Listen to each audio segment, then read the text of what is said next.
श्री कृष्णा श्री कृष्णा श्री कृष्णा श्री कृष्णा। गुरुर्ब्रह्मा गुरुर्विष्णु गुरुर्देवो महेश्वरः गुरु साक्षात् परं ब्रह्म तस्मै श्री गुरवे नमः। तस्मै श्री गुरवे नमः। मुळीचा तो पुरुषोत्तम संकल्पे जीवत्वाचा भ्रम संकल्प त्यागे ब्रह्म होय अनायसे पाहि पा। यदि हम परमात्मा स्वरूप है तो दुखी क्यों होते हैं? तो इसका चिंतन इस ओवी में बताया है। मुळीचा तो पुरुषोत्तम संकल्पे जीवत्वाचा भ्रम। जहाँ व्यक्ति संकल्प में फंसा है वहाँ व्यक्तित्व का निर्माण हो जाता है। जैसे आप लोग पूजा पोथी करते हो तो उसमें आप पहले संकल्प लेते हो, तो पंडित जी आएंगे, आपके हाथ में थोड़ा चावल देंगे, फिर आपको मालूम नहीं तो आप चावल को प्रसाद समझ के खा लोगे। ये एक बार हो गया था। हम थे अमेरिका में, एक सिंधी सज्जन, कभी ज़िंदगी में कोई पूजा पोथी कभी करी नहीं और वहाँ उनको कुछ करना था, तो उन्होंने उस समय पंडित जी को बुलाया। पंडित जी ने कहा चलो संकल्प ले लो। बोले क्या करना है? बोले हाथ करो। उसमें थोड़ा चावल डाला तो खा गए। अरे खाना नहीं। तो पहले हम संकल्प लेते हैं। संकल्प में क्या करते हैं? अपने व्यक्तित्व को डिफाइन करते हैं। मैं अमुक अमुक अमुक गोत्र में उत्पन्न, अमुक का पुत्र। फिर देश काल परिस्थिति बताते हैं। इस देश में इस काल में इस प्रयोजन से अमुक अमुक कर्म कर रहा हूँ, करिष्ये। तो पहले हम अपने मैं को डिफाइन करते हैं और उसके बाद कर्म होता है। कोई भी यह क्या कहते हैं, उपासना का या कर्म का जो कार्य होता है, कर्म होता है, उसमें जब तक के हम यह संकल्प नहीं लेते वो कर्म सिद्ध नहीं मानते। और कर्म के सिद्ध कैसे होता है? संकल्प के द्वारा। इसीलिए संकल्प त्यागे, व्यक्ति को मनुष्य में संकल्प का त्याग करना चाहिए। संकल्प मन में इसलिए आता है कि मनुष्य, जैसे हम मरना नहीं चाहते उसी प्रकार से मन भी मरना नहीं चाहता। मन का मृत्यु हो जाता है जब मन केवल वर्तमान में रहे तो जैसे हम अपने को जिंदा रहने के लिए क्या करते हैं? दिन भर खाते रहते हैं। उसी प्रकार से मन की खुराक क्या है? मन की खुराक है या तो भूतकाल के मुर्दों को उखाड़ो और उसी के बारे में चिंतन करते रहो। जब हम छोटे थे तब की बात है। तो मन हमको वर्तमान में नहीं रहने देता। इसलिए नहीं रहने देता कि वर्तमान में आते ही मन मर जाता है। इस पर जरा सूक्ष्मता से चिंतन करो संतो। तो एक खाना ये हो गया मन का, जिसके द्वारा मन पुष्ट होता है। इसीलिए आदमी जितना बूढ़ा उसका उतना भूत का लंबा, जितना भूत का लंबा उतना ज़्यादा खाता है और मोटू बन जाता है। तो जैसे शारीरिक मोटू होता है वैसे मानसिक मोटू को स्ट्रांग ईगो कहते हैं। मोटा आदमी कैसा होता है? उस पर शरीर का बड़ा बोझा है, उसको कहेंगे मोटा। और स्ट्रांग ईगो वाला कौन है? जिसका भूत लंबा होगा। और इसीलिए बूढ़े लोगों को 2 क्षण में अपमान फील होता है, 2 क्षण में। और छोटे बच्चों को गाली भी दे दो 2 मिनट में भूल जाता है, क्योंकि उसका भूतकाल लंबा नहीं है। तो हमारा जो मन है ये संकल्प के द्वारा अपने आप को जिंदा रखता है। तो या तो हम अपने भूतकाल के बारे में सोचते रहेंगे, जाने कहाँ गए वो दिन, भाड़ में और तुम भी चले जाओ। अब दूसरा मन का जिंदा रहने का तरीका, दूसरी खुराक है भविष्य की चिंता। क्योंकि वर्तमान में रहेंगे तो मर जाएंगे, तो भविष्य की चिंता, पता नहीं आगे जाके क्या होने वाला है, पता नहीं तो रिलैक्स, पता है तो प्रिपेयर। ना तो हम रिलैक्स होते हैं ना तो प्रिपेयर होते हैं, केवल चिंता करते रहते हैं। और चिंता किसको कहते हैं? जो समस्या नहीं है उसके समाधान का प्रयत्न। अभी समस्या हुई नहीं, कल्पना कर ले, समझो ऐसा हो गया तो। एक बार हम जा रहे थे बद्रीनाथ और एक NRI हमारे साथ बैठी थी। बोले स्वामी जी मैं इतने दूर से आई हूँ, मुझे सब कुछ सिखाना है, आपको सब कुछ बताना है, you have to explain me everything. ठीक है, हम बैठे। बोले मैं खिड़की के पास बैठूंगी। ठीक है, जहाँ बैठो। बोले आप मेरे साथ बैठो। ठीक है, उसके साथ बैठ ले। बोले बताइए मुझे। मैं शुरू कर दिया, देखो ये नदी है, ये पहाड़ है, ये पेड़ है, देखो देखो देखो ये गैया जा रही है। तो जब मैंने ऐसा शुरू किया, स्वामी जी आप मुझे बेवकूफ़ समझते हो क्या? मैं समझते नहीं हूँ, जानता हूँ। समझना अलग है, जानना अलग है।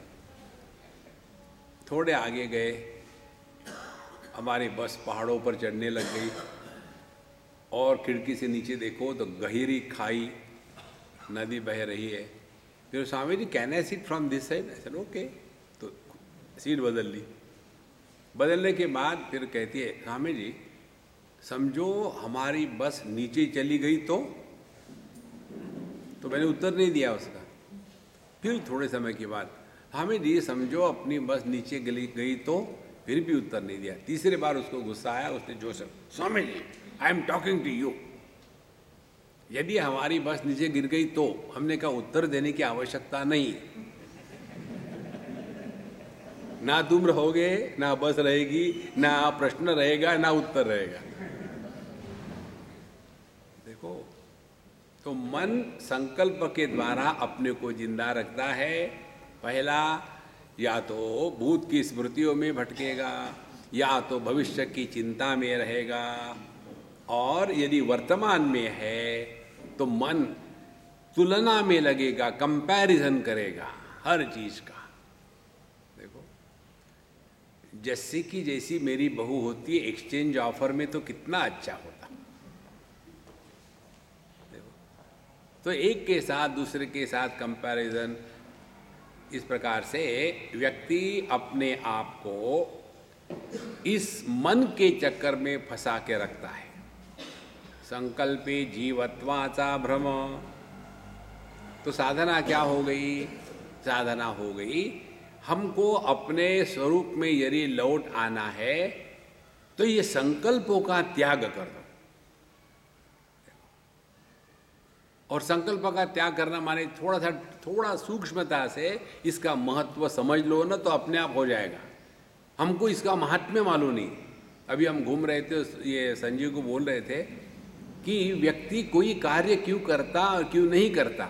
जो करता है उसको उसका महात्म्य पता चल गया, इसलिए करता है, और जो नहीं करता उसको इसका महात्म्य पता नहीं चला। देखो, तो जब इसका महात्म्य पता चलेगा कि इन संकल्पों के कारण ही हम दुखी है, तो साधना क्या होगी? इन संकल्पों का त्याग करना। अब क्या त्याग करना है संकल्पों का? इतना ही त्याग करना है कि भूतकाल के बारे में, अपने भूतकाल के बारे में कभी ना बोले। ट्राई करके देखो, जब हम अपने भूतकाल के बारे में नहीं बोलेंगे तो किसी के भूतकाल के बारे में पूछेंगे भी नहीं। आवाज़ जरा ज़्यादा हो गई मेरे अंदाज से, थोड़ी कम करो। और आप यहाँ सुन लो सत्संग तो आपको पाप नहीं लगेगा। यहाँ बैठो, यहाँ आपको बीड़ी पीनी है तो मुझे कोई आपत्ति नहीं। हाँ, फिर बैठो यहाँ सो भी जाओ तो भी चलेगा, क्योंकि कई सो रहे, आप भी सो जाओ। और थोड़ा कम करो, थोड़ा। हाँ, तो इतना ही साधना का पहला पक्ष है। अपने भूतकाल के बारे में बोलना बंद कर दो।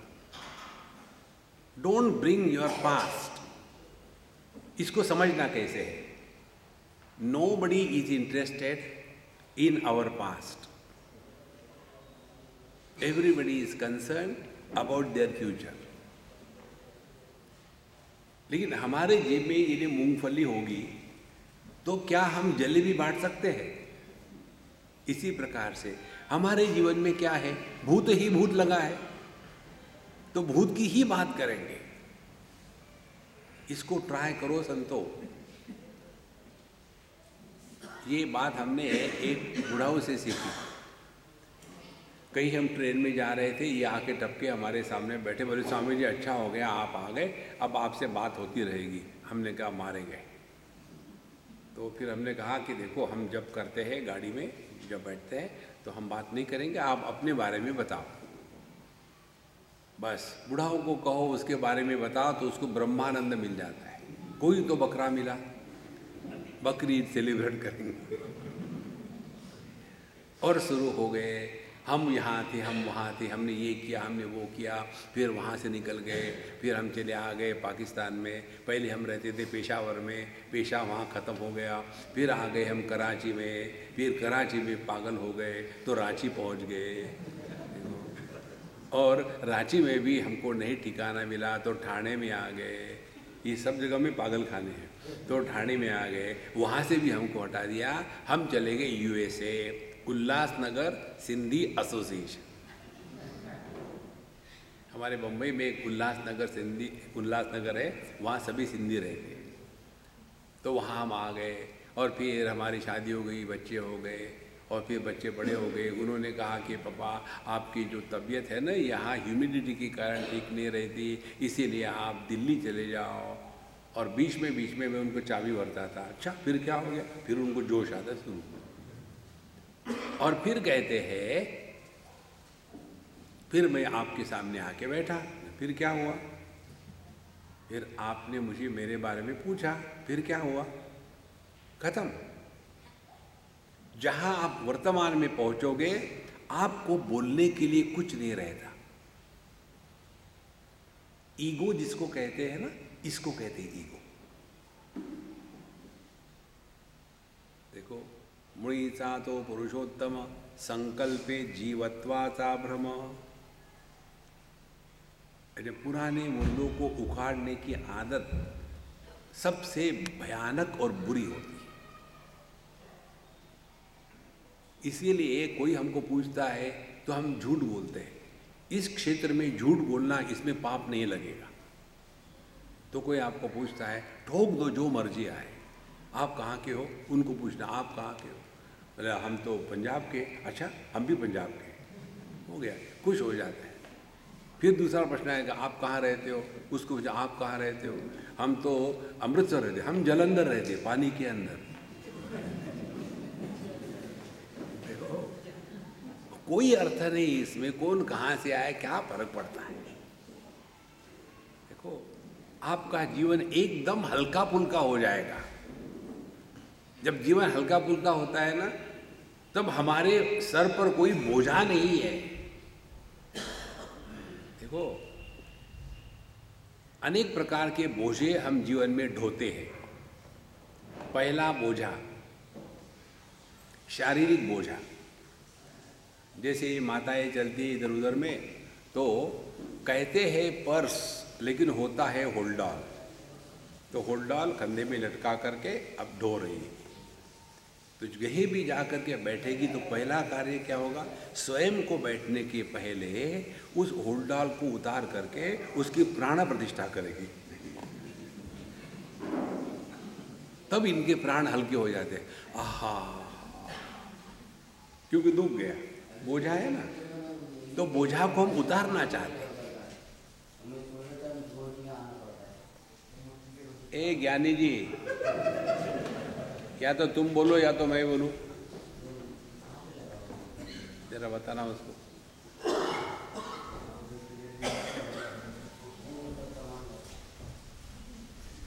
तो एक तो ये बोझा हो गया।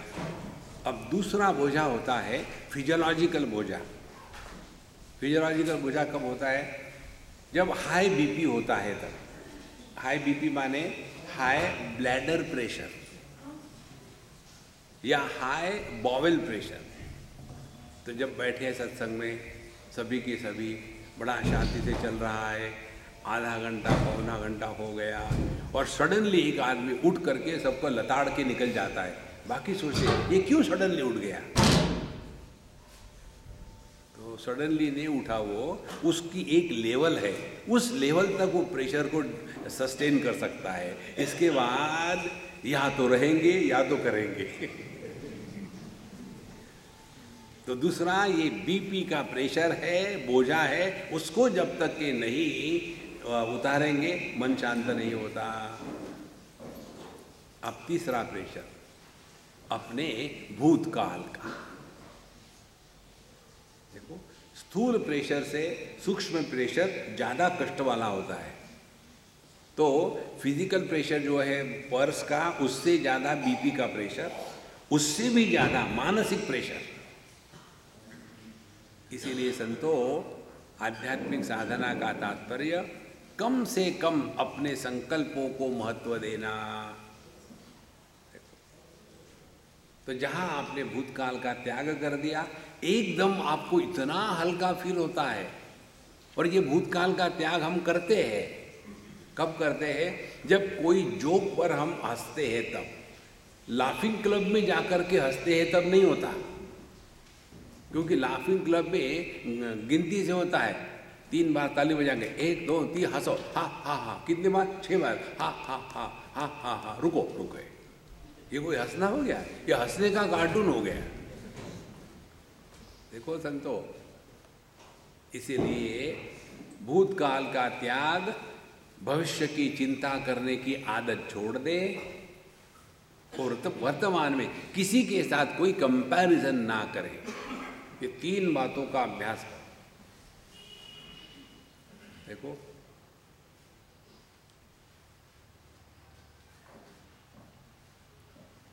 ये जो इस क्षण में आपकी स्थिति है, यह स्थिति 24/7 रहती है। उस समय हम जीवन मुक्त होते हैं।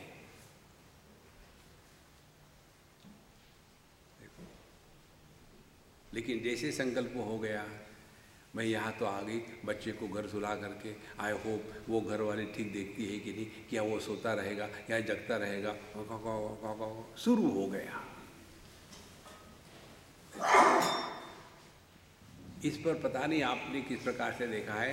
शांत होकर के बैठो और जब तक के आपके मन में विचार चलते रहते, संकल्प चलते रहते ना, तो जैसे ट्यूब होती है ना कार की या साइकिल की, वो ट्यूब कैसे फूल जाती है तो टाइट लगती है अंदर से, एग्जैक्टली वैसे होता है।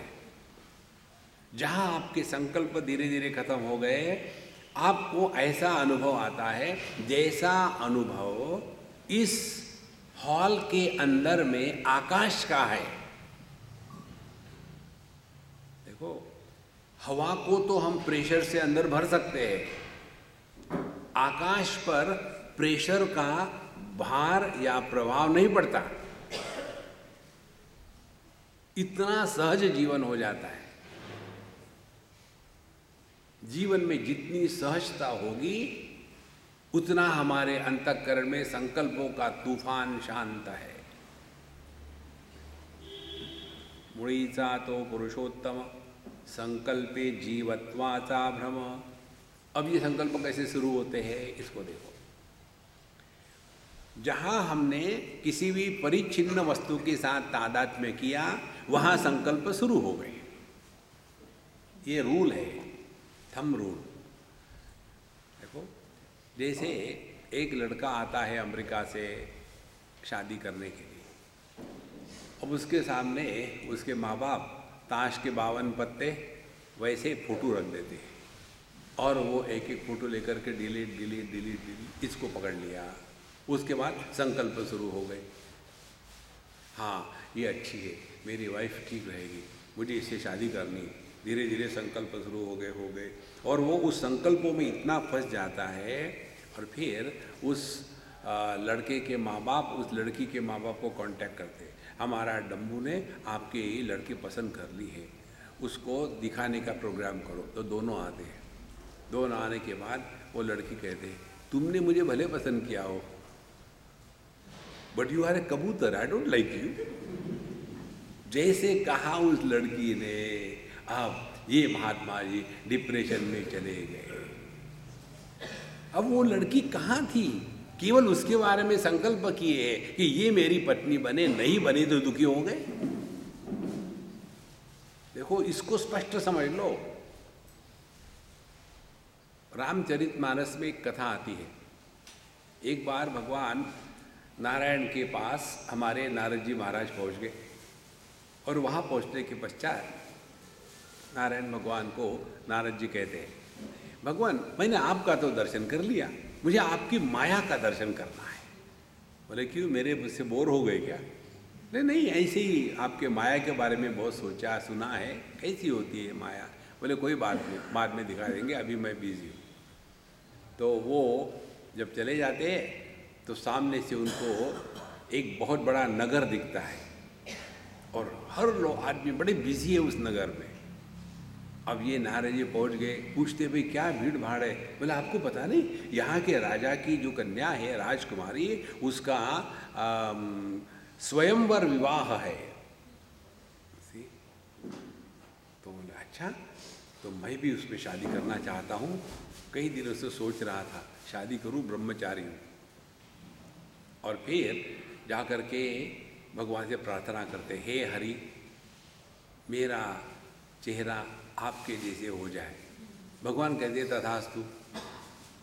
अब हरि शब्द के दो अर्थ है। हरि माने भगवान, हरि माने बंदर। भगवान कहते तथास्तु। देखो, और अब इनका चेहरा बंदर का बन जाता है। और जब वो जाते हैं वहाँ स्वयंवर में, तो वो राजकुमारी ये जो लेन है ये बाईपास करके निकल जाती, इनकी तरफ आती तक नहीं। तो इनको बड़ा दुख होता है कि क्यों मेरी शादी नहीं हुई। तो दूसरे अगल बगल के कहते, आपका चेहरा पानी में देखो, शादी नहीं हुई, कौन करेगा तुमसे शादी? तो वो जा कर के देखते पानी में, अरे मैं तो बंदर के जैसा हूँ। अब उनको गुस्सा आता है। क्या गुस्सा आता है? मेरी होने वाले पत्नी से इसने मेरी शादी नहीं करनी थी। और उतने में भगवान नारायण उसी कन्या के साथ शादी होकर के गले में माला डाल करके आ रही है। तो नारद जी को गुस्सा आता है, तुमने मेरी पत्नी को हरण किया है, पत्नी हुई भी नहीं थी, तुमने मेरे पत्नी का हरण किया है, इसीलिए मैं तुमको शाप देता हूँ, तुम भी पत्नी के वियोग के कारण दुखी हो जाओगे। लो, अब ये जो है ना, ये संकल्प समझाने की बात है। हमारे सपने ऐसे ही संकल्प होते हैं। जहां आपने इन संकल्पों का त्याग कर दिया, वहां आप एकदम आनंद में है।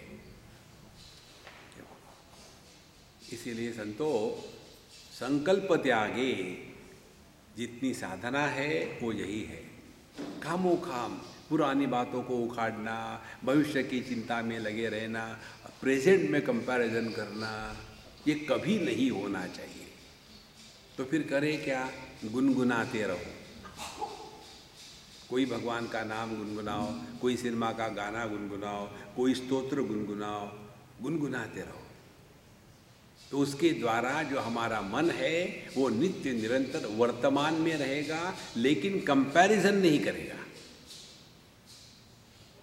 तब जाकर के संकल्पों का त्याग होता है। आपने कई बार देखा होगा ना, एक आध व्यक्ति बैठा रहता है सब, तो उसको पूछो भाई क्या हो गया, तुम क्यों दुखी हो? मैं नहीं दुखी हूँ, लेकिन कुछ विचार कर रहे थे, कुछ नहीं विचार कर रहा था। ऐसा आदमी गुस्सा क्यों करता है? कि उन्हीं संकल्पों के कारण। इसलिए संतो, संकल्प त्यागे जीवन की साधना यही है। ये पुरानी जो आदत है ना खुजर खुजर खुजर खुजर करने की। अब एक और महत्व का विषय संकल्प के बारे में। जब हम किसी छोटी वस्तु के साथ तादात्म्य में करते हैं तो वहाँ से संकल्प प्रारंभ होते हैं। जैसे हमने अपने देह के साथ तादात्म्य में किया तो ये जागृत अवस्था संकल्पात्मक शुरू हो जाती है। अब इस जागृत अवस्था में आने के बाद फिर हम अपने बच्चे के साथ तादात्म्य में करते हैं तो वहाँ से बाप पैदा हो गया। अब ये बाप विचार करेगा। देखो, फिर पत्नी के साथ तादात्म्य में किया तो पति विचार करेगा। तो अंदर में हम कौन है? एक थोड़ी है। अंदर में we are a crowd. Poultry farm है अंदर में, cock cock cock cock cock non stop. कोई भी विचार जब तक कि व्यक्तित्व का निर्माण नहीं होता तब तक कि प्रारंभ नहीं होता। अब इसको दिखाया नहीं जा सकता, अपनी ही अनुभूतियों का विश्लेषण करना है। देखो, अभी करके देखो, जैसे बैठे हो वैसे ठीक है, कोई पोस्चर मत बदलना, बढ़िया बैठे हो। केवल इतना करना है, 2 क्षण के लिए आंखें बंद कर लो और खेलो। आप पति हो या पत्नी हो, पति पत्नी होकर के बैठे रहो।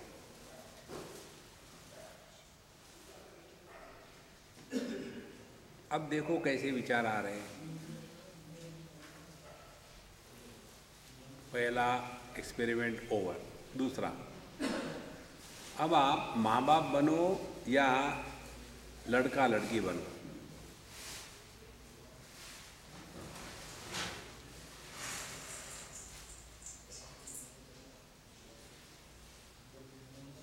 अब देखो क्या विचार आ रहे हैं।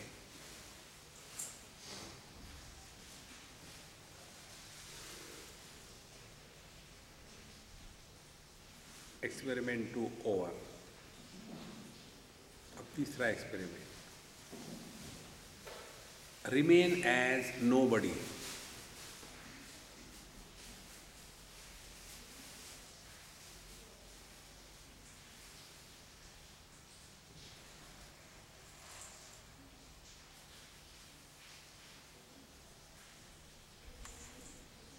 तीसरा एक्सपेरिमेंट हुआ।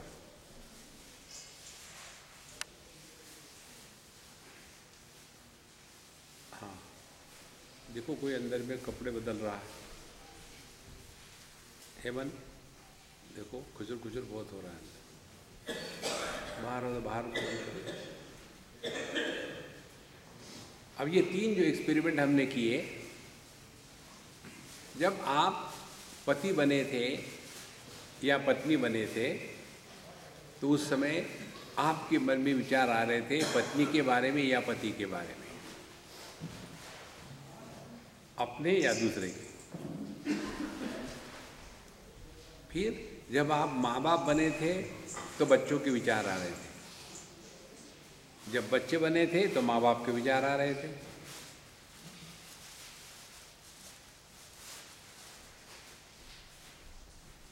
खुजूर खुजूर क्या आ रहा है यहाँ? पीछे मेरे कोई है, चूहे हैं इधर में। हेमंत, उस आदमी को उठा करके बाहर ले जाओ।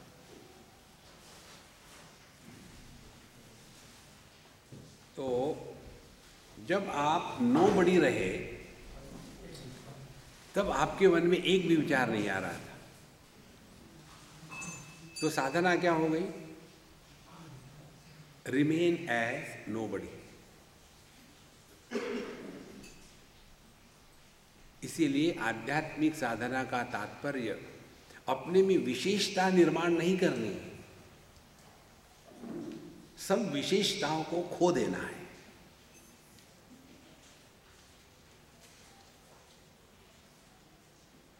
विशेषता रहित सत्ता को परमात्मा कहते हैं, विशेषता युक्त सत्ता को जीवात्मा कहते हैं। उदाहरण के लिए, आदमी परमात्मा है, पति जीवात्मा है। आदमी परमात्मा है, पिता जीवात्मा है। आदमी परमात्मा है, पुत्र जीवात्मा है।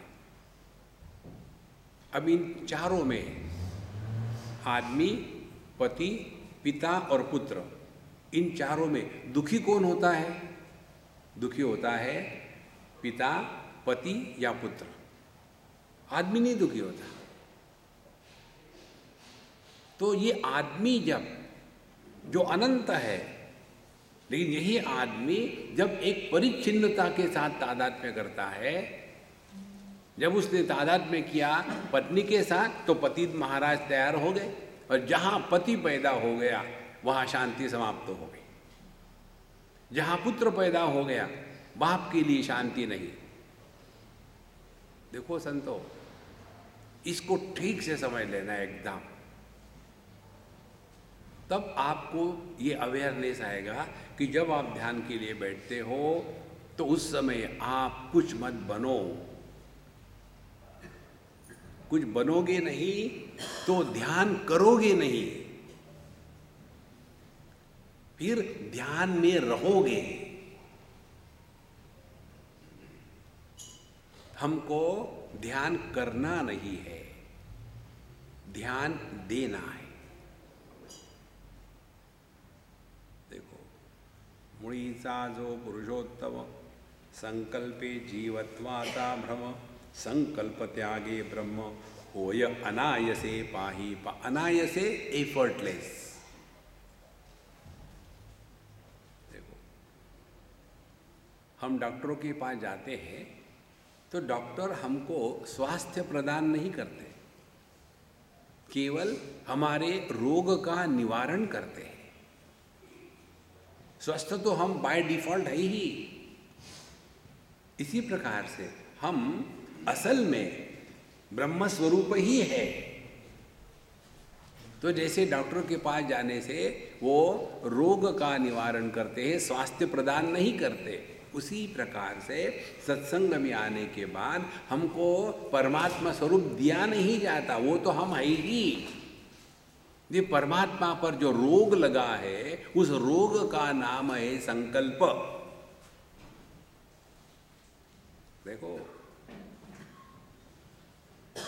इसीलिए आध्यात्मिक साधना का तात्पर्य इच्छाओं को पूरा करना नहीं है। आप अपने संकल्प शक्ति के द्वारा इच्छाएं पूरी कर सकते हो, लेकिन वो जीवन का लक्ष्य नहीं है महाराज। इसको एकदम स्पष्ट समझ लो, वो जीवन का लक्ष्य नहीं हो सकता। ये बताने के लिए हमारे शास्त्रों में कहानियाँ आती है, अमुक अमुक राजा था, उसने इतने सालों तक राज्य किया, फिर अपना राज्य बच्चे के सौंप दिया और जंगल में जाकर के तपस्या करने लगा। इसका अर्थ क्या है? इसका यही अर्थ है कि जीवन में बाहर के जगत की कितनी भी उपलब्धियां हो, वो आपको कृतकृत्यता का अनुभव नहीं देती। देखो, अब आजकल के उदाहरण ले लो। मैं 2-4 दिन पहले पढ़ रहा था टाइम्स ऑफ इंडिया में, एक जवान कपल, दोनों आईटी वाले, सॉफ्टीज, दोनों ने मिलकर के आत्महत्या करी और चिट्ठी लिख दी कि जीवन में जो कुछ पाना था हमको मिल गया, अब जीवन का कोई अर्थ ही नहीं रहा, इसीलिए हम अपने जीवन को समाप्त कर रहे हैं। ये डिप्रेशन है, क्योंकि जीवन में कितना चाहोगे? लाख, हजार, 2 लाख, 10 हजार, 10 करोड़, कितने चाहोगे? What next? देखो, इसीलिए जब हम केवल इस जगत के पीछे ही दौड़ते हैं इच्छाओं को पूरा करने के लिए, तो इच्छा जितनी ज़्यादा पूरी होती है उतना हम परमात्मा से दूर भागते हैं। देखो, एक बार भगवान कृष्ण और अर्जुन बैठे थे, तो भगवान को अर्जुन ने कहा कि भगवान आप कृपा कैसे करते हैं, मुझे समझ में नहीं आता। बोले चलो घूमने जाते हैं, अभी सत्संग को टाइम है तो घूम के आएंगे। तो भगवान कृष्ण और अर्जुन निकले और एक बड़े दुकानदार के सामने जाके दोनों खड़े हो गए, छद्म वेश में। एक भिक्षा मांगने वाले के रूप में, भिक्षाम देही। तो वो जो दुकानदारा था सेठ जी, बाहर आकर के इनको गाली सहस्त्र नाम से पूजा कर रहा था। तो आदमी कितना गाली दे सकता है? तो गाली दे देकर ये शांति से सुन रहे थे।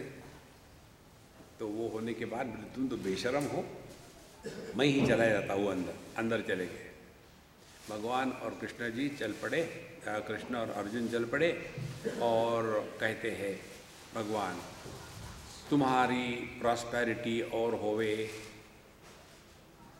फिर आगे गए और आगे एक गरीब आदमी, बड़ा भगवान का सिंसियर भगत, कुछ भी नहीं उसके पास भक्ति के सिवा, और वो एक छोटी सी गाय उसके पास, बकरी के साइज की गाय और बिल्ली के साइज का उसका बछड़ा,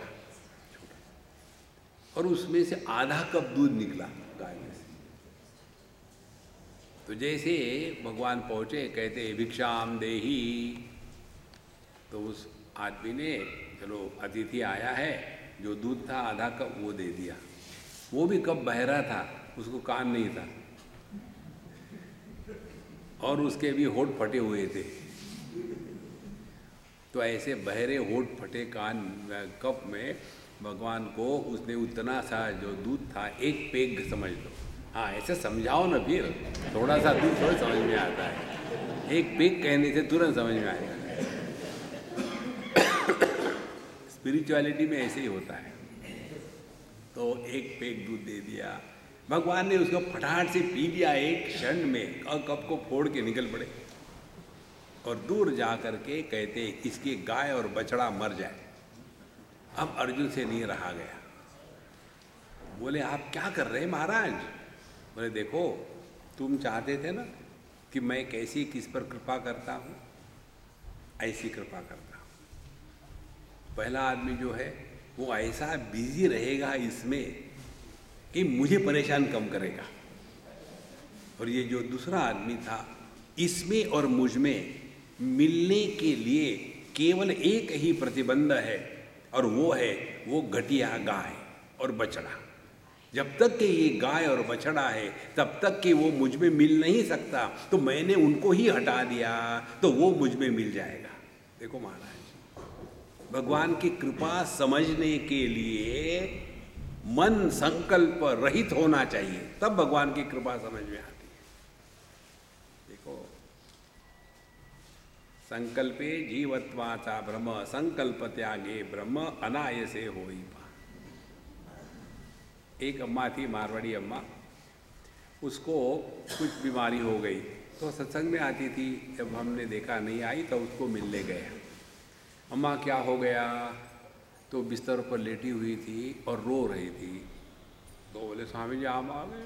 मैंने बोला, जितना रोना फटाफट रो लो, मैं तब तक के न्यूज़पेपर पढ़ के आता हूँ, मैं बाद में बात करूँगा। मुझे ये रोने धोने वाले बिल्कुल पसंद नहीं आते। तो ठीक है साहब जी, हाँ कैसे आए? मैंने बोला, आपके दर्शन के लिए आया। क्या हो गया आपको? फिर शुरू। मुझे ऐसा कुछ गाउट हो गया है महाराज कि बहुत दर्द करता है। मैं अपने बगल में नौकरानी को सुलाती हूँ और उसको कहती हूँ कि मेरा दाहिना हाथ पेट पे से उठा कर के नीचे रखो। कभी कहती हूँ कि देखो मेरे दाहिने गाल को खुजली हो रही है, खुजलाओ, तो वो अपने हाथ से खुजलाती है। मैं बिल्कुल मुंह नहीं कर सकती, हिल नहीं सकती। ऐसा क्यों मुझे हुआ? मैंने किसी का बुरा नहीं किया। वही रोना धोना शुरू।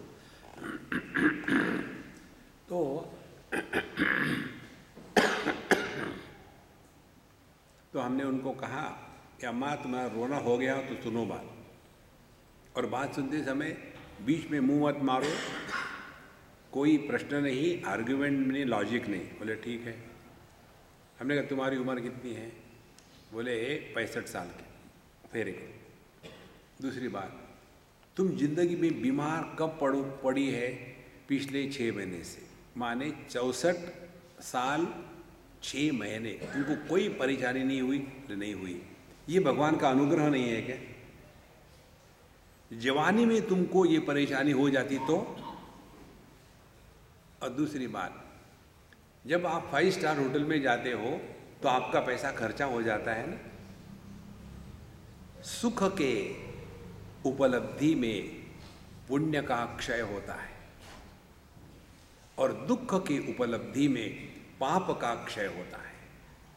भगवान चाहते हैं तुम्हारा अगला जन्म ना होवे, इसीलिए इसी जन्म में, इसी देह में जितने तुम्हारे पाप के दुख का फल है वो तुमको भुगतवा करके तुम्हारा बैंक बैलेंस एकदम जीरो करके, कोई भी बैलेंस नहीं रहेगा, तो अगला जन्म होगा ही नहीं महाराज। जब मैंने उनको कहा, एकदम उसके चेहरे पर मानो एकदम तेज आ गया। बोले स्वामी जी ये तो मुझे किसी ने बताया ही नहीं।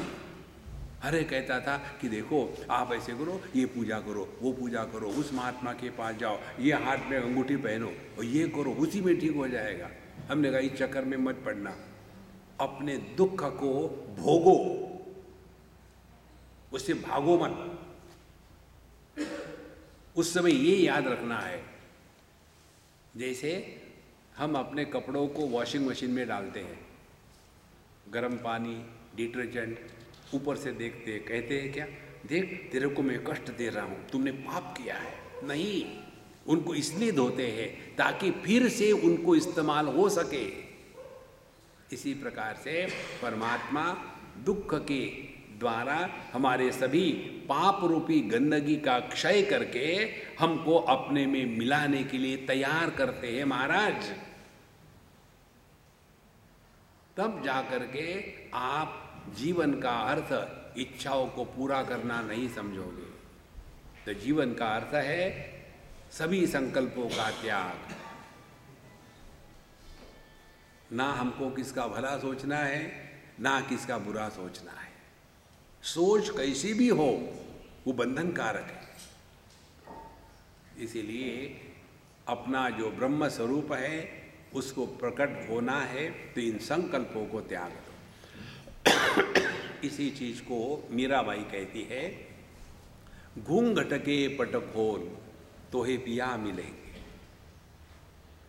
घूंघट यही है संकल्पों का। इसीलिए मुळीचा तो पुरुषोत्तम, संकल्पे जीवत्वाचा भ्रम, संकल्प त्यागे ब्रह्म होय अनायसे पाही पा। अब यह अपने स्वरूप में निष्ठा प्राप्त करने के लिए कैसे जिए, ये दूसरी समस्या आ जाती है। जब सत्संग सुनते हैं ना बाबा जी से हमारे जैसे, तो कहते हैं स्वामी जी आपके लिए ठीक है, आप तो सन्यासी हो, लेकिन हम गृहस्थ है। अरे गृहस्थ है कोई क्वालिफिकेशन है क्या?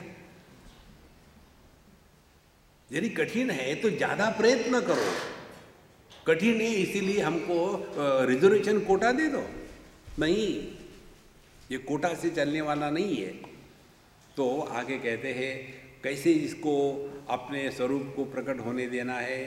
करिता सर्व व्यापार न पड़ावा आपुला विसर, ऐसे आत्मतत्व दृढ़तर होता सहजची तू मुक्त।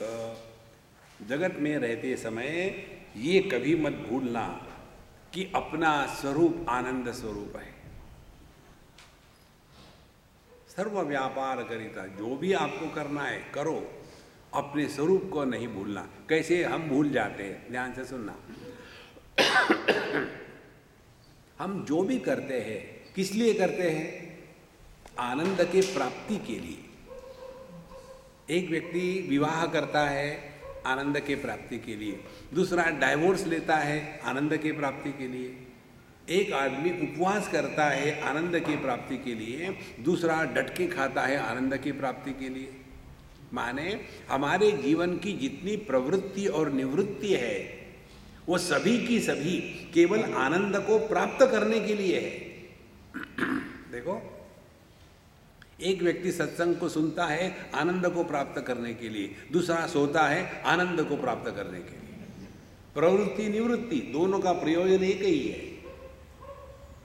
तो ध्यान से सुनना, जगत में आनंद के प्राप्ति का प्रयत्न सबसे दुख देने वाला है। See friends, efforts for gaining happiness is most painful. तो करें क्या? एक ही सिंपल टेक्निक करनी है। जो भी कुछ कर रहे हो उससे आनंद के प्राप्ति की अपेक्षा मत रखना, उसमें आनंद को प्रकट होने देना। यदि प्रत्येक कर्म आनंद को प्रकट करेगा तो वही तो परमात्मा है। भगवान ने यह दुनिया दुख से नहीं बनाई कि मैं दुखी हो रहा हूं, चलो बच्चे पैदा करते, निष्काम कर्म योग। नहीं, आनंदादेव कल्विमानि भूतानि जायन्ते आनंदेन जातानि जीवन्ति। भगवान ने ये दुनिया आनंद से प्रकट करी है, तो इस दुनिया में आनंद सत्य है, दुख काल्पनिक है, वास्तविक नहीं है। इसीलिए करिता सर्व व्यापार न पड़ावा आपुला विसर। हम अपने को भूल जाते हैं, माने क्या? माने हम दुखी हो जाते हैं। क्योंकि हम यदि आनंद स्वरूप है, आनंद स्वरूप को भूल जाना माने दुखी होना। और जो आदमी दुखी होता है वो जस्टिफाई करता है। आप यदि मेरी जगह होते ना तो ऐसे ही दुखी होते, माने मैं जो दुखी हूं it is justified. Never justify that you are miserable, never justify. किसी भी हालत में इनकार कर दो। इसलिए जब भी कोई आपको पूछता है कैसे हो, सच मत बताना, झूठ बोलना सीखो। कोई पूछता है कैसे हो, जोर से ठोक दो, on the top of the world, but you should mean it.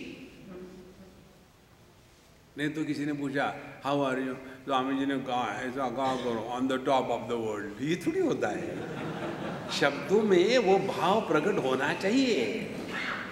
देखो कोई पूछा कैसे, बस ठीक ही है, ये ठीक होना हो गया। इसीलिए ट्राई करो इसको, और ये केवल अभ्यास से ही हो सकता है, क्योंकि अभ्यास से ही हम दुखी होना सीखते हैं।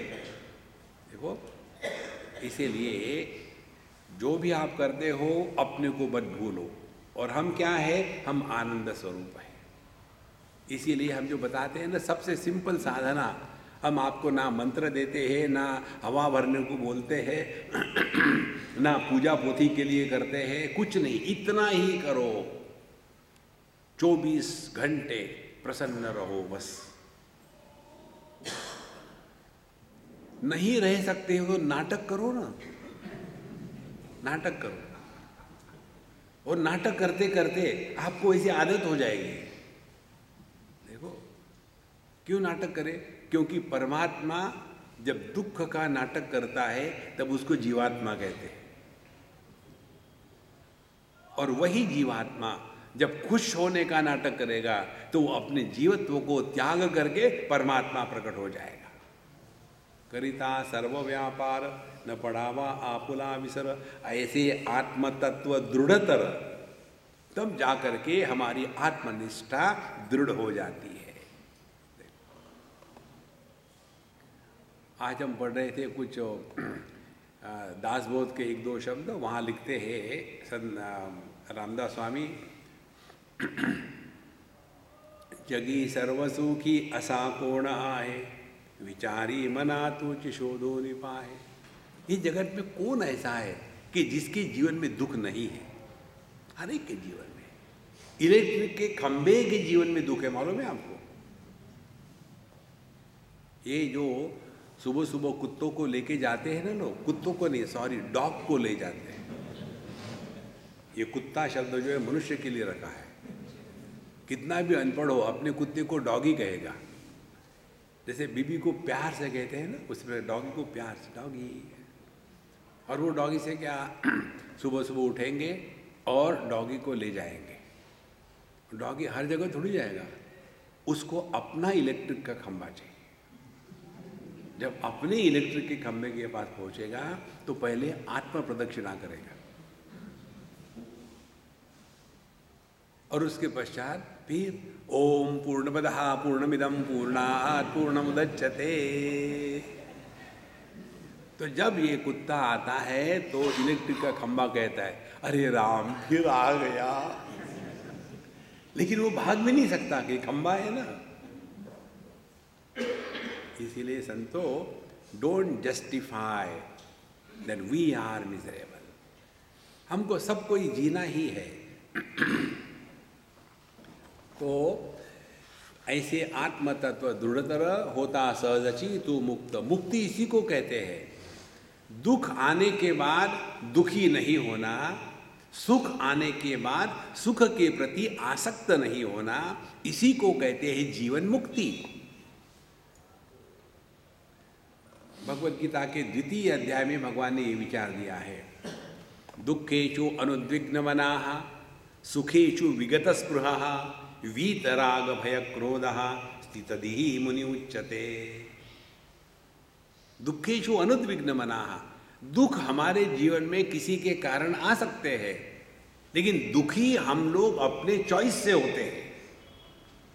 तो रिफ्यूज टू बी मिजरेबल, यही साधना है। देखो, और एक बार आदमी को दुखी होने की आदत पड़ गई ना, तो हमेशा ऐसा चेहरा करके पड़ कि अब हम जी के क्या करेंगे। लेकिन मरो ना, फिर मरते भी नहीं। ना तो जीने की तमन्ना है, ना मरने का इरादा है। ये कोई लाइफ है? देखो, ऐसे आत्म तत्व दृढ़तर होता सहजची मुक्त। तो जैसे दुख के द्वारा प्रभावित होकर के दुखी नहीं होना, इसी प्रकार से कंफर्ट में रह करके कंफर्ट्स के साथ आसक्त नहीं होना, विगत स्पृहा। एक अम्मा हमारे साथ आना चाहती थी कैलाश मानस। उसने सब तैयारी करी, लास्ट मोमेंट पर उसने ड्रॉप कर दिया। क्यों नहीं आ रही? बोले स्वामी जी सच सच बताओ। हमने कहा ठीक, एक आध बार सच बोला करो। तो कहती है, वहाँ स्वामी जी कमोड नहीं है। अब जो व्यक्ति कमोड को अटैच है, उसको शिवजी के दर्शन कैसे होंगे? क्योंकि यदि कैलाश में जाओगे तो कैलाश में कमोड नहीं है, फिर हम नहीं जाएंगे, हम भी अपने भोपाल में ठीक है। देखो, सुखेशु विगत स्पृहा, कंफर्ट में जो फंस गया है, we want to live in our comfort zone. Those who are ready to discard the comfort zone, they alone can reach the truth. देखो, एक बहुत बड़ी सूक्ष्म बात है, जितनी ज़्यादा सिक्योरिटी होगी उतना हमारा ईश्वर पर विश्वास कम होता है। 0 सिक्योरिटी, 100% फेथ इन गॉड। नहीं तो वहाँ जाके क्या होगा, यहाँ रह के क्या हो रहा, वहाँ जाके क्या होगा। अच्छा महाराज, वर्णाश्रमाचा अभिमान श्रुतीचा तो दास जाण, हा अभिमान जाता पूर्ण मुकुटमणि श्रुतीचा तो। जब तक कि हम अपने आप को कुछ बना के रखते हैं, तब तक के हमारे जीवन में कर्तव्य कर्मों से मुक्ति नहीं है। वर्ण आश्रम, वर्ण है ब्राह्मण क्षत्रिय वैश्य शूद्र। ये जो कहते हैं ना अपने पॉलिटिशियन लोग, जाति, शूद्र जाति, ऊपर की जाति, ये गलत शब्द है। जाति का अर्थ आकार होता है। जो ब्राह्मण क्षत्रिय वैश्य शूद्र है उनको वर्ण कहते हैं, वर्णनात् वर्ण। तो ब्राह्मण क्षत्रिय वैश्य शूद्र, उसके बाद आश्रम है, ब्रह्मचारी गृहस्थ वानप्रस्थ सन्यासी। जब तक कि हमने अपने आप को इनमें से किसी के साथ जोड़ लिया है, तभी तक हम पर शास्त्रों के नियम लागू हो गए। देखो, यदि आप पति बने हैं तो पत्नी की सेवा करना ये आपका धर्म है। देखो, यदि आप पुत्र बने हैं तो बाप की सेवा करना ये आपका धर्म है। यदि आप अपने आप को शेड्यूल कास्ट समझते हो तो गवर्नमेंट की जॉब करना आपका धर्म है। इसीलिए जब तक हम अपने आप को ये वर्ण आश्रम के साथ बांध के रखेंगे, तब तक के कर्तव्य कर्मों से मुक्ति नहीं। फिर जिंदगी भर कर्म करते रहो, दुखी होते रहो। तो वर्णाश्रमाचा अभिमान श्रुती जातो दास जाण, हा अभिमान जाता पूर्ण। जिस दिन अपने आप को हमने ना तो ब्राह्मण क्षत्रिय वैश्य शूद्र, ना तो ब्रह्मचारी गृहस्थ वानप्रस्थ सन्यासी, इन 8 चीजों से मुक्त कर लिया है, उसको कहते हैं अवधूत। देखो, अवधूत शब्द की परिभाषा अवधूतोपनिषद में आती है। उसमें बताते हैं अक्षरत्वात् वरेण्यत्वात् धूत संसार बंधनात्। देखो, अवधू और तत्वमस्यादि लक्षार्थात् अवधूत इति रियते। अवधूत कौन है? अक्षरत्वात्, जिसने उस अक्षर तत्व के साथ अपने आप को मिला दिया है। ध्यान से सुनना, जो परमात्मा के साथ मिला है उसके अंतःकरण में एक भी इच्छा निर्माण नहीं होती। देखो, जब तक कि हम अपने को समुद्र कहेंगे तब तक के लहरें होगी। जब पानी के रूप में स्वयं को पहचान लो तो ना समुद्र है ना लहरें है। एक बार हम पानी के पास गए, पानी को कहा, पानी भैया, पानी भैया। हमारे बम्बई में जितने यूपी के लोग हैं उनको भैया कहते हैं। तो पानी ने कहा क्या है? हमने कहा देखो भैया, समुंदर जब होते हो ना आप तो बड़े डरावने होते हो, और जब लहरें होते हो तो बड़े अच्छे लगते हो। तो पानी भैया ने कहा भाई ये समुंदर क्या चीज़ होती है और लहरें क्या चीज़ होती है? पानी ये कभी नहीं समझ सकता कि समुद्र किसको कहते हैं, लहरें किसको कहते हैं। देखो, जैसे आंखें दृष्टि क्या है ये कभी नहीं समझ पाएंगे, इसी प्रकार से यह जो हमने अपने आप को बना के रखा है वर्णाश्रमी, इसको त्याग दो। इसीलिए अक्षरत्वात्, जो तत्व के साथ एक हो गया है, वरेण्यत्वात्, वही वर्णीय है। अपने जीवन में वर्णीय यदि कुछ होगा तो परमात्मा, बाकी कुछ भी नहीं। ये लोग पत्रिका छापते हैं ना शादी की, मराठी की पत्रिका, पतले कागज पर छापेंगे न्यूज़पेपर के ऊपर से चिकना होगा, अंदर से खुरदड़ा होगा, और उसमें छापेंगे वर और वधू। तो एक ने मुझे पूछा ये वर वधू का अर्थ क्या होता है? हमने कहा वर माने वर्णीय, वधू माने वध करने में एक्सपर्ट।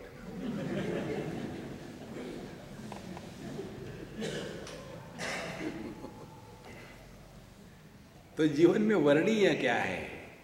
तत्सवितुर्वरेण्यम भर्गो देवस्य धीमहि। तो इस जगत में वर्णीय केवल परमात्मा है, बाकी कुछ भी नहीं। अक्षरत्वात् वरेण्यत्वात् धूत संसार बंधनात्। अब संसार के जितने बंधन है वो धुल गए हैं। धुल इसी गए हैं कि अब हम नोबड़ी है।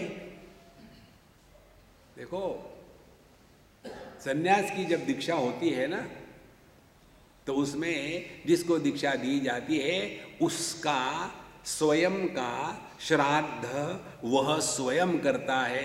हमने अपना पिंडदान कर चुके हैं। तो for all technical purposes I am dead, हम मुर्दे हैं, हमको स्पर्श मत करना, नहाना पड़ेगा। अब जो मुर्दा है, मुर्दे की कभी बैंक अकाउंट होती है क्या? मुर्दे की कोई प्रॉपर्टी होती है? मुर्दे का कभी मान अपमान होता है? देखो संतो, इसीलिए धूत संसार बंधनात्। कोई ये कल्पना करे कि हम सन्यासी है लेकिन हमको आदर नहीं मिला, तो वो नेयस नित्य सन्यासी यो न द्वेष्टि न कांक्षति।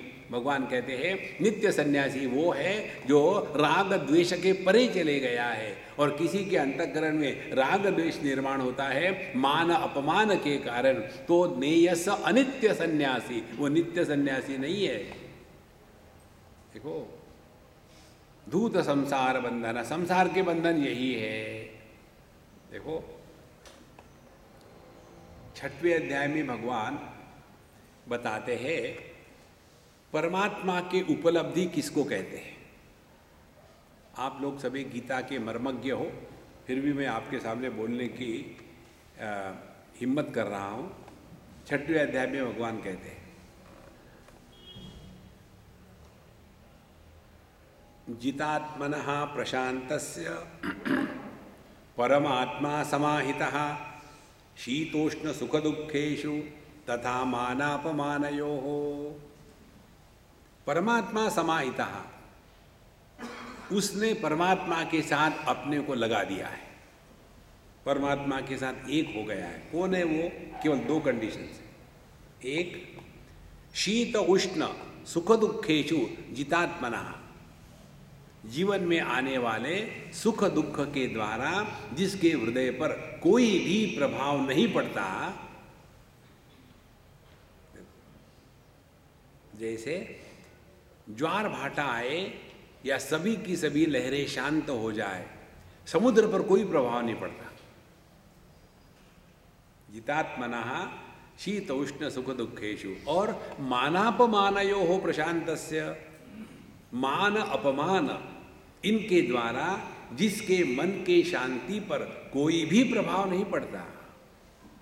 आदर दिया तो वो लोग बड़े अच्छे हैं, अनादर किया तो वो लोग बड़े बुरे हैं। हम ही अपनी कल्पना करते हैं कि हम आदरणीय हैं। देखो संतो, भगवान की प्राप्ति इसको कहते हैं। इसीलिए धूत संसार बंधनात्, संसार का यही बंधन है, सुख व दुख के द्वारा प्रभावित होकर सुखी दुखी होना, मान अपमान के द्वारा प्रभावित होकर के खुश या दुखी होना, यही है संसार। तो जो व्यक्ति सुखी दुखी होने से इनकार कर देता है, वही परमात्मा के साथ जुड़ गया है। देखो, जितात्मनः प्रशान्तस्य परमात्मा समाहितः शीतोष्ण सुख दुखेषु तथा मानापमानयोः। तो ऐसा जो अवधूत है, और ये कब होगा? तत्वमस्यादि लक्षार्थात्। चौथी बात, अवधूत 4 लेटर है। अ से आकार अक्षरत्वाद, व से वरेण्यत्वाद, धू से धूत संसार बंधनात्, और त से है तत्वमस्यादि लक्षार्थात्। तत्वमसी महावाक्य का लक्षार्थ जिसने अपने जीवन में उतारा है आत्म रूप से, वही अवधूत है। और इसीलिए अवधूतों के आश्रम शिष्य इत्यादि नहीं होते दर्जनों में। देखो, अवधूत कभी आश्रम नहीं बनाते, उनके गद्दी पर बैठने वाला कोई नहीं होता। देखो संतो, गुजरात में एक बड़े विद्वान अवधूत हो गए। पहले वो कॉलेज के प्रोफेसर थे, और कुछ ऐसी भगवान की लीला चली, सब छोड़ छाड़ करके बाबा जी बने और अवधूत बन गए। बहुत ही विद्वान थे, संस्कृत के प्रकांड विद्वान थे। उनका नाम था रंग अवधूत महाराज। तो हम गए, नारेश्वर में उनका स्थान है, वहाँ रहते थे वो, नर्मदा जी के किनारे। वहाँ हम जब गए तो हमने दर्शन किया। हमारे साथ कुछ कमंडलू रहते ही है, तो एक कमंडलू ने पूछा वहाँ के व्यक्ति को, अब उनके गद्दी पर बैठने वाले दूसरे कौन महात्मा है? तो उन्होंने कहा, अवधूतों के गद्दी पर बैठने वाला कोई नहीं होता। देखो, शिरडी साईं बाबा ने देह त्याग देने के बाद उनके गद्दी पर बैठने वाला कोई नहीं है। आजकल के ज़माने में सत्य साईं बाबा ने देह त्यागने के बाद उनके गद्दी पर बैठने वाला कोई नहीं होता, वो होते अवधूत। देखो संतो, इसीलिए तत्वमस्यादि लक्षार्थात् उनको कहते हैं अवधूत। ऐसा हाँ, अभिमान जाता पूर्ण मुकुटमणि श्रुति जातो, उसी ने श्रुति के सभी सिद्धांतों को समझ लिया है। श्रुति माता इसी को अपने सर पर रखती है।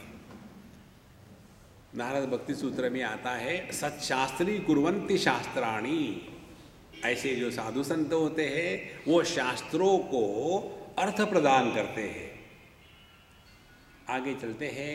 देहि असोनि विदेहत्व, कर्म करोनि अकर्तृत्व, सर्वभोगोनि अभोक्तृत्व, ऐसे सामर्थ्य ज्ञानाचे।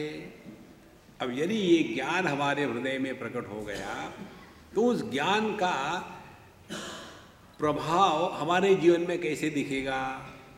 देखो, कोई कहे कि मैंने वैक्सीन ले लिए है, अब मेरी इम्यूनिटी अच्छी हो गई है, लेकिन थोड़ी सर्दी आई तो इनको खांसी होने लग जाती है, तो काहे की इम्यूनिटी ठीक हो गई, लेकिन मैंने तो वैक्सीन लिया था। इसी प्रकार से हम कहे नहीं जी हम तो भगवान के भगत है लेकिन दुखी है, तो भगत नहीं है। चाहे ज्ञानी रहे चाहे भक्त रहे, दोनों भी कभी भी दुखी नहीं हो सकते।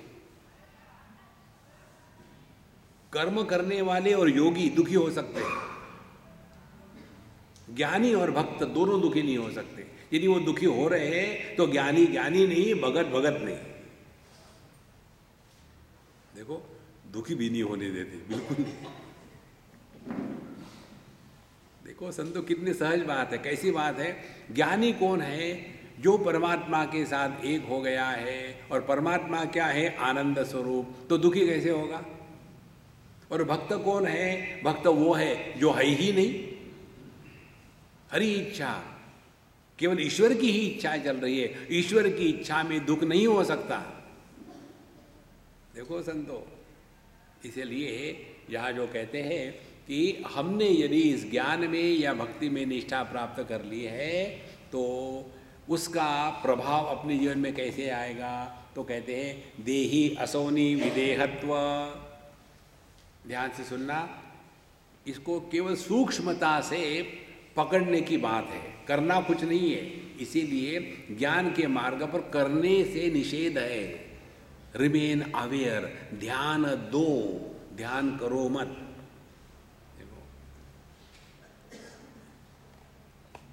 तो कैसे करना है, एक उदाहरण से ले लो। हम आपके तरफ देखते हैं जब हमारे आंखों पर चश्मा होता है, तो क्या चश्मा देख रहा है? चश्मे के पीछे आंखें हैं। अब आंखों से देख रहे हैं तो क्या आंखें देख रहे हैं? नहीं, आंखों के पीछे मन है। तो क्या मन दिख रहा है? नहीं। मन क्या है? मन है ही नहीं। शुद्ध चैतन्य का देह में जो प्राकट्य है उसको कहते हैं मन। तो जो प्रकट होता है और फिर अप्रकट होता है वो क्या देखेगा? जैसे ये बल्ब है बिजली का, इसका लाइट है, तो क्या ये लाइट देख रहा है? लाइट नहीं देख रहा है। इसी प्रकार से हमारे आंखों में जो दृष्टि है वह दृष्टि नहीं देख रही है, दृष्टि से देख रहे हैं। मन नहीं देख रहा है, मन के माध्यम से देख रहे हैं। माने देखने वाला देही इस देह से अन्य है। देखो कितनी सहज बात है। इस प्रक्रिया में लगे रहे। कठोपनिषद में मंत्र आता है, वहाँ कहते हैं इंद्रियेभ्यः परा ह्यर्था अर्थेभ्यश्च परम मनः मनसस्तु परा बुद्धि बुद्धेरात्मा महान परः महतः परम अव्यक्त अव्यक्तात् पुरुष परः पुरुषान्न परम किंचित सा काष्ठा सा परागति। 8 स्टेप बताए उन्होंने। इंद्रियों से सूक्ष्म उसके विषय होते हैं। विषय माने जो दिखते हैं वो नहीं, विषय माने शब्द स्पर्श रूप रसगंध। तो इंद्रियों की सिद्धि होती है विषयों के कारण। यदि किसी कमरे में एकदम अंधकार हो और वहाँ किसी आँख के डॉक्टर को देखना है कि हमको दृष्टि है या नहीं, तो वो क्या करेगा? जरा पढ़ के देखो, कुछ दिखता ही नहीं मुझे, क्या पढ़ूंगा मैं। तो जब अंधकार होगा तब दृष्टि की सिद्धि नहीं होती। इसीलिए इंद्रियों से विषय सूक्ष्म है, विषयों से सूक्ष्म मन है, मन से सूक्ष्म बुद्धि है, बुद्धि से सूक्ष्म समष्टि बुद्धि जिसको हिरण्यगर्भ कहते हैं, महत तत्व कहते हैं, और उससे भी सूक्ष्म अव्यक्त है जो माया है, और उससे भी परे पुरुष है, और यह पुरुष के परे कुछ नहीं, यही अंतिम स्थिति है। यह जो रोड मैप है, इस रोड मैप से जाने की प्रक्रिया को कहते हैं आध्यात्मिक साधना। लेकिन रोड मैप ही मालूम नहीं तो किसी से पूछ लो। हम क्यों पूछे? अकड़ू है। हमने आपको बताया कि हमको याद नहीं, हम कहीं जा रहे थे सुबह सुबह और हमारे ड्राइवर साहब, हमने पूछा भाई तुम गलत जगह जा रहे हो, मैं थक गया हूँ, अभी चलो जल्दी पहुँचना, इतना टाइम नहीं लगता। बोले नहीं नहीं साहब जी ठीक है पहुँच जाएंगे। अरे पहुँच क्या जाएंगे? तो मैंने कहा रुक 2 मिनट। उसने गाड़ी रोकी और सुबह सुबह के समय में 6 बजे के करीब एक कोई गांव का आदमी धोती पहन करके, पगड़ी पहन करके, हाथ में लोटा ले करके बाहर जा रहा था। कहाँ? डिस्पोजेबल टॉयलेट में। आप लोग डिस्पोजेबल की बात करते हो ना, disposable tissue paper, disposable plate, disposable पानी पीने का गिलास।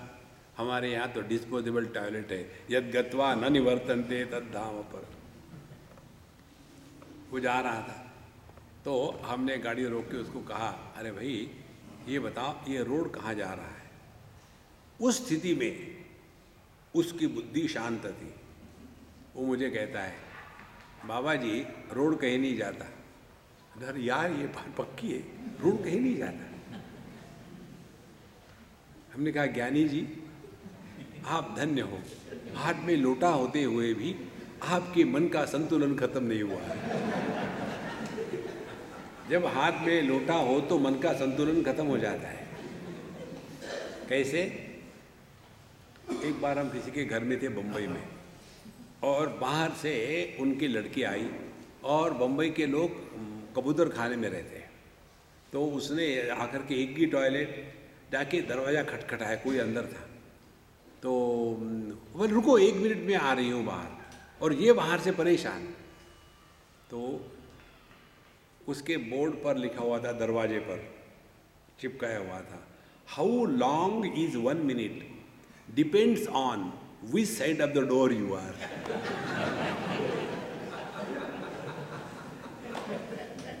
देखो इसी प्रकार से हाथ में लोटा हो और फिर भी मन की शांति टूटी नहीं।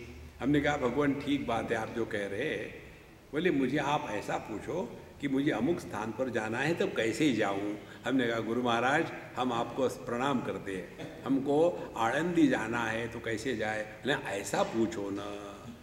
फिर बोले आप पीछे मुड़ो, जाने के बाद पहला जो क्रॉस आएगा वहाँ से लेफ्ट ले लो, दूसरा जब आएगा फिर लेफ्ट ले लो, अब वहाँ पहुँच जाओ। देखो रोड कहीं नहीं जाता, हमको कहीं जाना है। तो यहाँ यही बात कहते हैं कि आंखें नहीं देखती, देखने वाला कोई और है। कान नहीं सुनते, सुनने वाला कोई और है। तो देही असोनी, हम भले देह में है लेकिन हम देह नहीं है। देह में रहने वाले देही देह से अन्य है। जिस दिन ये बात आपके गले उतरेगी ना उस दिन मालूम है क्या होगा? पहली बात, अंतःकरण से मृत्यु का भय हमेशा के लिए समाप्त हो जाएगा। ऐसे देह जब छोटा था, बड़ा हो गया तो हम मरे क्या? देह का जो शैशव था वो खत्म हो गया, फिर देह जवान हो गया, हम जौ के थे। फिर जवानी मर गई, फिर अब मिडिल एज आ गया तो हम जो के त्यों। उसके बाद मिडिल एज चला गया, बुढ़ापा आ गया, हम जो के त्यों।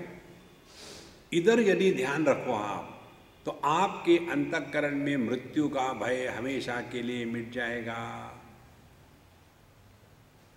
देहिनोऽस्मिन् यथा देहे कौमारं यौवनं जरा तथा देहांतर प्राप्ति धीरस्तत्र न मुह्यति।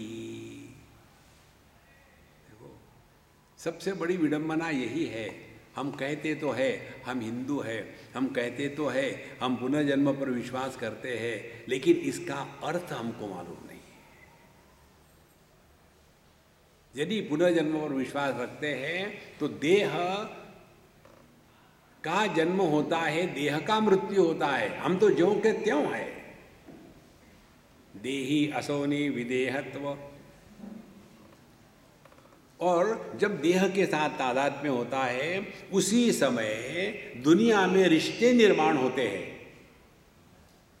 देह के साथ तादात्म्य है तभी हम बन जाते हैं पति पत्नी, भाई बहन, सास ससुर। और दुखी होने वाले कौन है? देह नहीं, देही नहीं, दुखी होने वाले वो है जो है ही नहीं। देखो, आदमी से पति को अलग करके दिखाओ। देखो, जैसे तिल तंडुल न्याय होता है कि एक बच्चे को कहा जाओ 1 किलो चावल और 1 किलो तिल ले आओ। वो कागज़ के दोने में ले आया, आते आते दोनों टूट गए, मिक्स हो गए। तो उसकी माँ कहती इसको अलग अलग करो। तो ये दो बातें जो है, तिल और चावल अलग अलग कर सकते हैं। उसी प्रकार से आदमी और पति, इनको अलग अलग करके दिखाओ। देखो, और दुखी होने वाला कौन है? जो नहीं है वो दुखी हो रहा है। तो फिर कैसा व्यवहार करे? नाटक करो, बाकी कुछ मत करना, नाटक करो। पत्नी के सामने गए, ठोक दो, I can't live without you, I can't live. एक पति पत्नी की शादी होने के पश्चात 5 साल के बाद पत्नी कहती है कि सुनो जी, हाँ जी, यदि मैं मर गई तो, पति कहता बिल्कुल मत कहना आगे, मैं पागल हो जाऊंगा, बिल्कुल मत कहना, ये विषय खत्म हो गया। फिर 5 साल चले गए। फिर पत्नी ने पूछा, मैंने तुमको पूछा था 10 साल पहले, ये मुझे बताओ, समझो मैं मर गई तो, मैंने कहा था ना? बोले मुझे मालूम है, कहा था कि तुम पागल हो जाओगे। मैं फिर से पूछती हूँ, मुझे ये पूछना है कि मैं मर गई तो क्या आप दूसरी शादी करोगे? तो वो कहता मैं इतना पागल नहीं हूँगा कि दूसरी शादी करूँ। फिर और टाइम चला गया, 15 साल हो गए। फिर पत्नी कहती है, देखो जी, मैंने आपको पूछा था ना 5 साल पहले कि हाँ हाँ मुझे मालूम है, पूछा था, मैंने कहा था मैं पागल हो जाऊंगा, मुझे भी मालूम है, आपने कहा था इतना पागल नहीं होऊंगा। फिर मैं पूछती हूँ, यदि मैं मर गई तो आप शादी करोगे क्या? बोले पागल आदमी कुछ भी कर सकता है।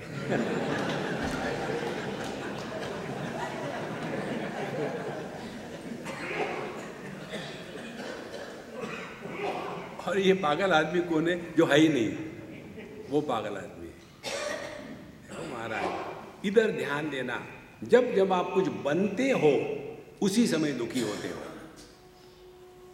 गहरी नींद में हम कुछ भी नहीं बनते, गहरी नींद में हम होते हैं, बनते नहीं। और इसीलिए गहरी नींद में आनंद है। तो जितनी साधना यही है, देही असोनी विदेहत्व। भगवद गीता के 2य अध्याय में भगवान यही कहते हैं, या निशा सर्वभूतानां तस्याम जागृति संयमी यस्याम जागृति भूतानि सा निशा पश्यतो मुनेहे। इसका अर्थ चिंतन करो, होमवर्क। ओम पूर्णमदः पूर्णमिदं पूर्णात् पूर्णमुदच्यते पूर्णस्य पूर्णमादाय एवावशिष्यते। ओम शांति शांति शांति। हरि ओम। श्री गुरुभ्यो नमः। हरि ओम।